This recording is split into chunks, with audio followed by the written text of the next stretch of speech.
सुप्रभात प्यारे बच्चों।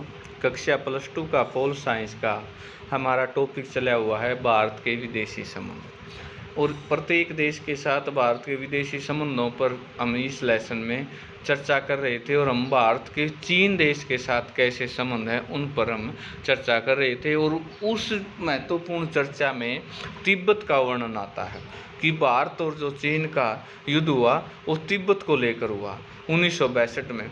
और भारत ने इस युद्ध में बहुत कुछ खोया, और क्या खोया और क्या पाया इस बात पर हम चर्चा कर रहे थे पिछले पीरियड में। और आज हम उसी कड़ी को आगे बढ़ा रहे हैं कि चीन के साथ हमारा विवाद कैसे हुआ, किन परिस्थितियों में युद्ध का सामना करना पड़ा हमें।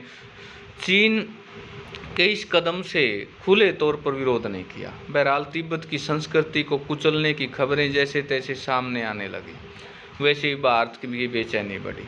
तिब्बत में धार्मिक नेता दलाई लामा एग्जिट, ये बात भी पढ़ चुके हैं हम कि जो तत्कालीन कारण था वो दलाई लामा। भारत की राजनीतिक शरण मांगी और 1959 में भारत ने उन्हें शरण दे दी।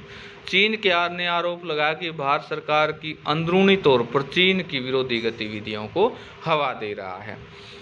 इससे कुछ दिनों पहले भारत और चीन के बीच एक सीमा विवाद उठ खड़ा हुआ। भारत का दावा था कि चीन के साथ साथ सीमा रेखा का मामला अंग्रेजी शासन के समय ही सुलझाया जा चुका है। यानी ये तो मामला बहुत पहले सुलझाया, लेकिन चीन उसको दोबारा विवादित बना रहा था। लेकिन चीन की सरकार का कहना था कि अंग्रेजी शासन के समय का फैसला नहीं माना जा सकता। मुख्य विवाद चीन से लगी सीमा रेखा के पश्चिमी और पूर्वी छोर के बारे में था। चीन ने भारतीय भू क्षेत्र में पड़ने वाले दो इलाके जम्मू और कश्मीर, लद्दाख वाले हिस्से में अक्साई चीन के अरुणाचल प्रदेश अधिकांश हिस्सों पर अपना अधिकार जताया, यानी युद्ध को हवा देने के लिए। अरुणाचल प्रदेश ने उस समय नेफा या फिर उत्तर पूर्वी सीमांत कहा जाता था 1957 से 1959 के बीच चीन में अक्साई चीन इलाके पर कब्जा कर लिया। इस इलाके पर उसका राजनीतिक बढ़त हासिल के लिए एक सड़क बनाई। दोनों देशों के शीर्ष नेताओं ने लंबी लंबी चर्चाओं के बाद बातचीत चली, लेकिन इसके बावजूद मतभेद को सुलझाया नहीं जा सका। दोनों देशों के नेताओं ने बीच सीमा पर कई बार झड़प हुई। समकालीन विश्व राजनीति से पहले अध्याय में क्यूबा में मिसाइल संकट पर हमने चर्चा की थी। अन्य आपको इस घटना की याद है कि जिस समय पूरे विश्व का ध्यान दो महाशक्तियों तनातनी पैदा हुई कि एक संकट की तरफ लगा हुआ था, ठीक उसी समय चीन ने 1962 में के अक्टूबर में दोनों विवादित क्षेत्रों पर बड़ी तेजी से व्यापक स्तर पर हमला किया। पहला हमला 1 हफ्ते तक चला। इस दौरान चीनी सेना ने अरुणाचल प्रदेश के कुछ महत्वपूर्ण इलाकों पर कब्जा कर लिया।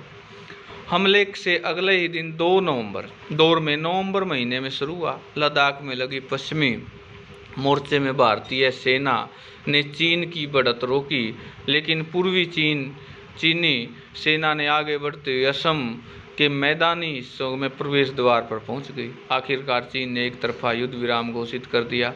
चीन की सेना उस मुकाम पर लौट आई जहां हमले से पहले वक्त में तैनात थे।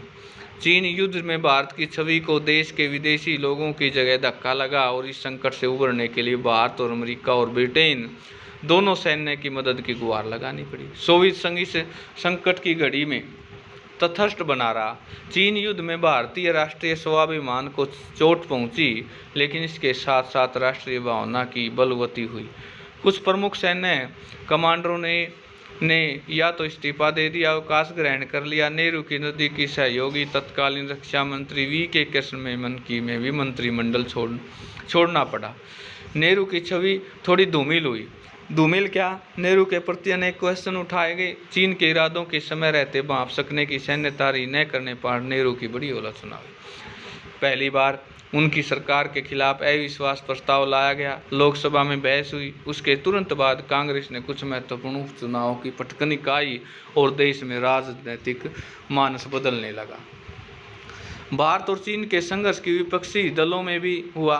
इस युद्ध में चीन सोवियत संघ के बीच बढ़ते हुए मतभेद, भारतीय कम्युनिस्ट पार्टी भाकपा के अंदर बड़ी उठापटक मची। सोवियत संघ का पक्षधर खेमा भाकपा में ही रहा, इसे कांग्रेस के साथ नज़दीकी बढ़ाई। दूसरा खेमा कुछ समय के लिए चीन पर पक्षधर रहा, यह खेमा कांग्रेस के साथ किसी भी तरह की नज़दीकी के खिलाफ था। भारतीय कम्युनिस्ट पार्टी 1964 में टूट गई। इस पार्टी में भारतीय कम्युनिस्ट पार्टी CPIM माकपा बनाई। चीन युद्ध के क्रम में माकपा के कई नेताओं के बीच चीन का पक्ष लेने का आरोप में गिरफ्तार किया गया। चीन के साथ हुए युद्ध में भारत के नेताओं को पूर्वोत्तर डामाडोल स्थिति के प्रति सचेत किया गया। यह इलाका अत्यंत पिछड़ी दशा में था और अत्यंत अलग थलग पड़ गया। राष्ट्रीय एकता विखंडता के लिहाज से भी इलाका चुनौतीपूर्ण था। चीन युद्ध के तुरंत बाद इलाके में नई तरतीब डालने कोशिशें शुरू की गई। नागालैंड को प्रांत का दर्जा दिया गया। मणिपुर और त्रिपुरा हालांकि केंद्र शासित प्रदेश थे, लेकिन उन्हें अपनी विधानसभा निर्वाचन करने का अधिकार मिला। तो प्यारे बच्चों, आज के लिए हमारे चाइना के साथ कैसे संबंध रहे, इस बात पर महत्वपूर्ण चर्चा हुई और प्रश्न भी बनता है कि भारत और चीन के संबंधों पर चर्चा कीजिए। तो आशा है ये सारी चीज़ें आप कर रहे होंगे और सभी चीज़ें नोटबुक्स में लिख रहे होंगे। ये सारी बातें, इस पर एक फिल्म भी बनी 1962 में, आक्रमण को दर्शाया गया। एक छोटी सी टुकड़ी लद्दाख में गिर गई और सेना के कप्तान बहादुर सिंह स्थानीय गुमंकू कबीले की एक लड़की कमों की मदद के लिए, ये एक मूवी है जिस पर भारत और चीन के हकीकत मूवी के बारे में दिखाया गया है। पुरानी मूवी, इसमें दिखाया गया है कि किस प्रकार देशभक्ति के लिए क्या है लड़कियां या औरतें भी तत्पर थी। तो भारत और चीन के महत्वपूर्ण संबंधों पर आप महत्वपूर्ण नोट्स तैयार कीजिए, चर्चा कीजिए। आज के लिए इतना ही।